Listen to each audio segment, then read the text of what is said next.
You know, revert it back to the, what matters to me as a businessman and money. Has it worked for me? Well, these two lines here, the red line is the average daily live weight gain of the 29 farms into my factory, and the blue line is what my farm's been doing.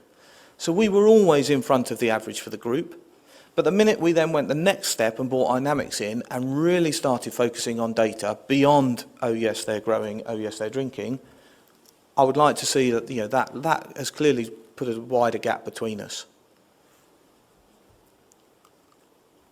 Food conversion, as a rule, food conversion's coming down, and that's a year-on-year trend, which is good to see. But, we do suffer, as you do in your sector, with the quality of what you're feeding them.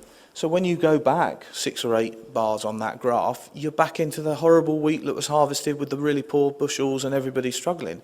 And I would say the biggest struggle we saw on farm with that year was the variability. If it was consistently rubbish, then I think the nutritionist could have tried to bulk it up with something and make it a bit more palatable. But we were getting one load and the birds were growing at 110 grams a day, and the next load I fed them, they were losing 20 grams a day.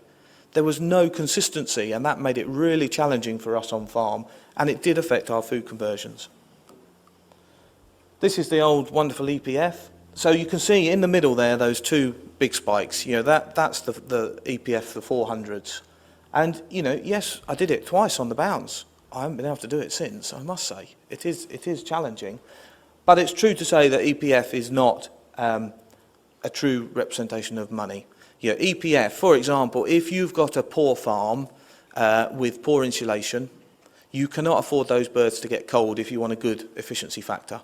So you will burn as much gas as you can burn to keep those birds warm and get a good EPF. It might cost you 40,000 quid in gas to achieve 20 grand's worth of extra output, but your EPF will look brilliant. So it's kind of weighing that up that, well, EPF is part of it, and daily EPF is good to monitor, but it's just a scorecard. Margin, obviously margin does matter, so always analysing margin. But, year on year, we were having, a relatively good time, but I would say costs were going up at the time. But, we were doing all right, and I built the new sheds, and then their productivity went up and was good. But again, you can see, go back 6 or 8 dots on that graph, and during that horrible period of horrible food, we were back at the margins we were making 3 years ago. And it was a real worry. And thankfully, things have, the market's picked back up again, the feed that we're feeding them has picked up again, and things are returning to a trend. But it's important, to have this financial data for the bank and for me to steer the business, as well as some of the production data.